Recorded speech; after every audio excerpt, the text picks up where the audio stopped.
And good morning, day 2. Let's get started. All right. We're on page 8 for anybody that has the book, How to See Yourself as You Really Are. His Holiness, the Dalai Lama. All right. And I'm also drinking cafecito. And it has, you can't really see it, but it has a little bit of butter to coat the stomach, and it doesn't hurt me.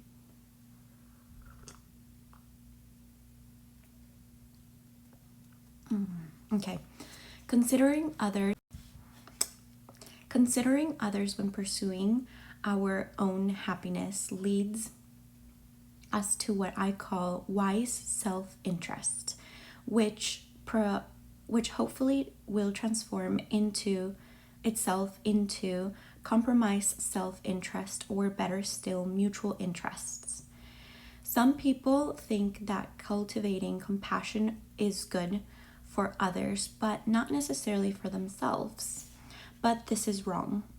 You are the one who benefits most directly, since compassion immediately instills in you a sense of calm. Nowadays, medical researchers have shown in scientific studies that a calm mind is essential for good health, inner strength, and a deep confidence and satisfaction, whereas it is not certain that the object of your feeling of compassion will benefit. Love and compassion open our own inner life, reducing stress, distrust, and loneliness. I quite agree with a Western doctor who recently told me that those people who often use the words I, my, and me are at greater risk of having a heart attack. When, because of self-centeredness, your view is narrowed to yourself, even a small problem will seem unbearable. Although increasing interdependence among nations might be expected to generate more cooperation, it is difficult to achieve a spirit of genuine cooperation as long as people remain indifferent in the feelings and happiness of others. When people are motivated mostly by greed and jealousy, it is not possible for them to live in harmony. A spiritual approach may not seem an overnight solution to all the political problems caused by our present self-centered approach, but in the long run, it will address the very basis of the problems that we face today, removing them at the root. The world is becoming smaller now, to the degree that all parts of the world are obviously part of yourself. Thus, destruction of your enemy is destruction of yourself. The very concept of war is outdated. If the 20th century was the century of bloodshed, the 21st has to be the century of dialogue. If humankind continues to approach its problems from the perspective of temporary expediency, future generations will face tremendous difficulties. Global population is increasing, and our resources are being rapidly depleted. Consider the ruinous effects of massive deforestation on the climate, the soil, and the global ecology as a whole. We are facing calamity because, guided by expediency and selfish interests, and not thinking of the entire family of living beings, we are not taking into account the earth and the long-term needs of life itself. If we do not think about these issues now, future generations may not be able to cope with them. Number 2, love and compassion as the pillars of the world peace. Number 1, universal concern is essential to solving global problems. and these were his perspective on personal beliefs. There's 4 of them. Number 2, love and compassion as the pillars of world peace. According to Buddhist psychology, most of our troubles stem from attachment to things that we mistakenly see as permanent. Operating from that misconception, we see aggression and competitiveness as helpful in the pursuit of what we imagine and desire. But this only foments belligerence. Such misguided thinking has always been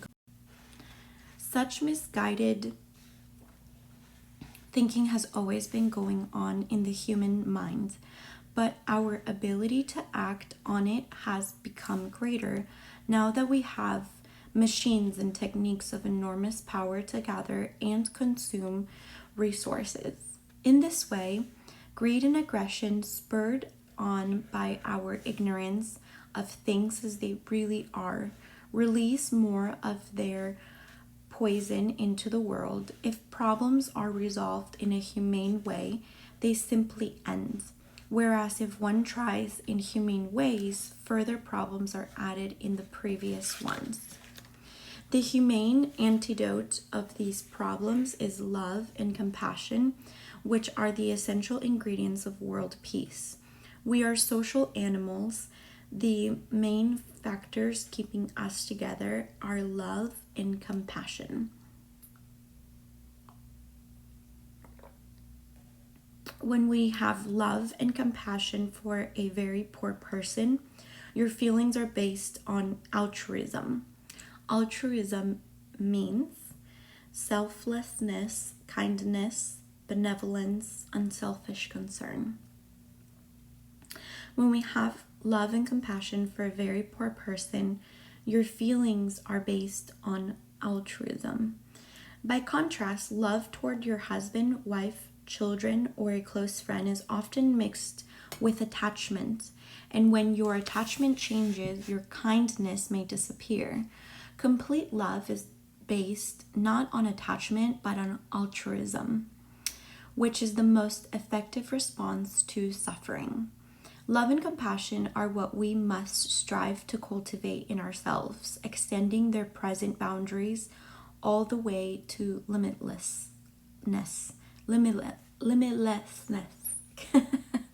Say that 10 times. Undiscriminating, spontaneous, unlimited love and compassion are possible even towards someone who has done harm to you, your enemy, and their power is astonishing. Buddhism teaches us to view all sentient beings as our dear mothers and to show our gratitude to our mothers by loving all sentient beings. One of the first actions we took in life was to suck milk from our mother's nipple. Mother's milk being the very symbol of love and compassion. Scientists have documented through research on monkeys that offspring who are separated from their mothers for a prolonged period or are more tense and harsh, lacking the capacity to express friendliness to others. Whereas those brought up with their mothers are more playful, which implies happiness.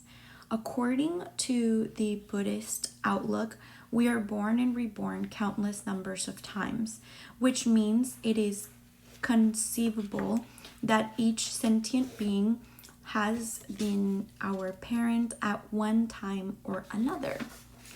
In this way, all beings share family ties. From the moment of our birth, we are under the care and kindness of our parents. Later in life, when we face the suffering of disease and old age, we are again dependent on the kindness of others. If at the beginning and end of our lives we depend upon the kindness of others, why in the middle of our lives should we not act kindly toward them? It is the pragmatic choice. Developing a kind heart, a feeling of closeness for all beings, does not require following a conventional religious practice. It is not only for those who believe in religion, it is for everyone regardless of race, religion, or political affiliation. It is for all who consider themselves to be, above all, members of the human family, who can embrace this larger and longer perspective.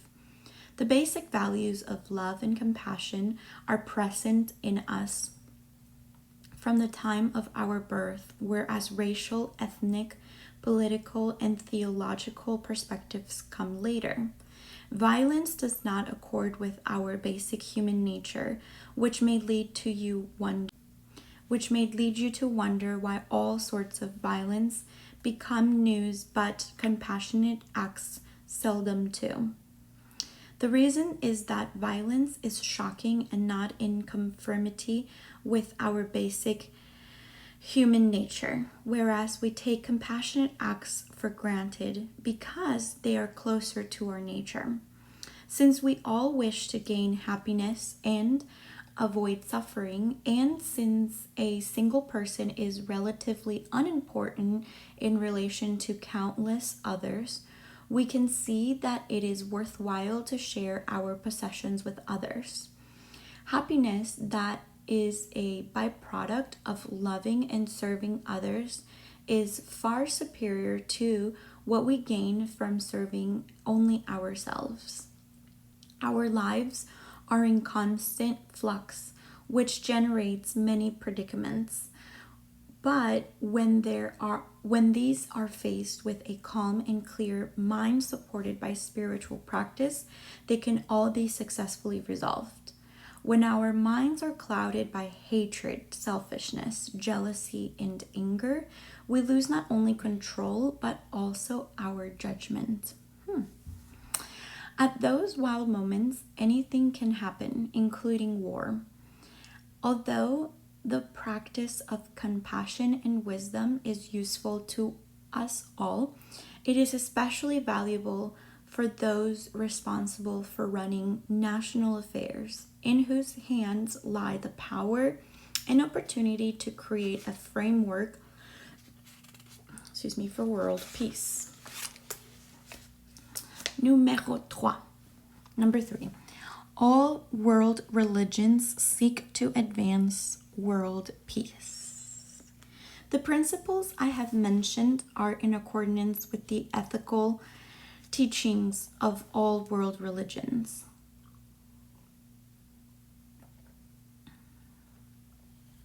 I maintain that Buddhism, Christianity, Confucianism, Hinduism, Islam, Jainism, Judaism, Sikhism, Taoism, and Zoroastrianism are all hold up love as an ideal, seek to benefit humanity throughout spiritual practice, and strive to make their followers better people.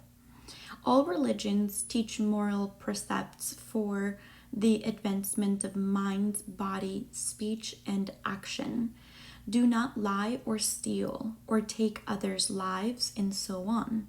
Unselfish is the common foundation laid down by all great spiritual teachers. This is the basis for leading their followers away from harmful deeds caused by ignorance and toward the path of goodness. All religions agree in the necessity to manage the undisciplined mind, which harbors selfishness and other source of trouble, and to point the way to a spiritual state that is peaceful, disciplined, ethical, and wise. In this sense, I believe all religions have essentially the same message. Of course, there is no end of argument when religious differences arise from dogma and cultural diversity. However, it is much better to implement in daily life and goodness taught by all religions than to argue about minor differences in approach. There are many religions seeking to bring comfort and happiness to humanity. Just as there are many treatments for a particular disease, all religions endeavor to help living beings avoid misery and find happiness. Although we may prefer one religious perspective to another, there is a much stronger case for unity stemming from common desires of the human heart. Each religion works to lessen suffering and contribute to the world. Conversion is not the point. I do not think about converting others to Buddhism or merely furthering the Buddhist cause. Instead, I try to think of how I, as a Buddhist, can contribute to the happiness of all living beings. While I point out the fundamental parallels between various world religions, I do not advocate a new world religion.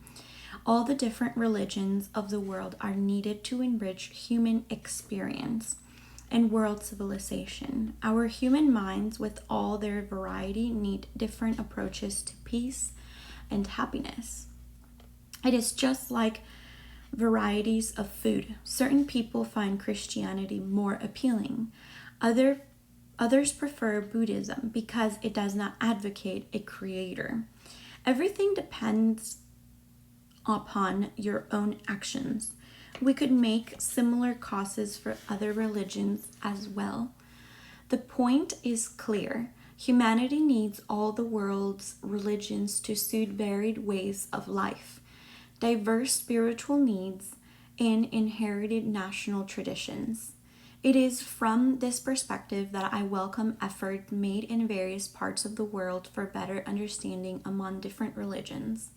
The need for this is particularly urgent. If all religions make a betterment of humanity their main concern, they can work together for world peace. Ecumenical understanding will bring about the cohesion necessary for all religions to work together.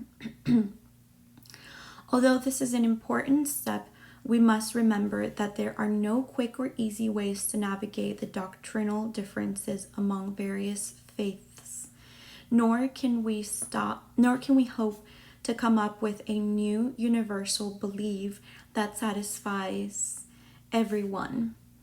Each religion makes its own distinctive contributions, and each in its own way is suited to the orientation of a particular group of people. The world needs them all. There are no primary tasks for religious practitioners concerned with world peace. First, we must promote better interfaith understanding to create a workable degree of unity among all religions, which we can achieve in part by respecting each other's beliefs and by emphasizing our common concern for human well-being. Second, we must bring about a viable consensus of basic spiritual values that touch every human heart. These two steps will enable us to act both individually and in concert to create the spiritual conditionings necessary for world peace. Despite systematic attempts to replace spiritual values with political ideology and commercialism, the vast majority of humanity continues to believe in one religion or another. The tenacity of faith, even in the face of repressive political regimes, clearly demonstrates the potency of religion. This spiritual energy is power that can be harnessed to bring about world peace. Religious leaders and humanitarians all over the world have a special role to play in this respect. Whether we will be able to achieve world peace or not, we have no choice but to work toward that goal. If we allow love and compassion to dominate by anger, to be dominated by anger, we will sacrifice the best part of our human intelligence. Wisdom, our ability to decide between right and wrong. Along with selfishness, anger is one of the most serious problems facing the world today. Number 4 for next time. It's been 20 minutes. I thank you so much for tuning in on How to See Yourself as You Really Are by the Dalai Lama. This is an edited version. And again, I'm going to post and tag my beautiful, delicate jewels on once I upload this video. And we're going to bookmark this. And we'll see you soon. Bye!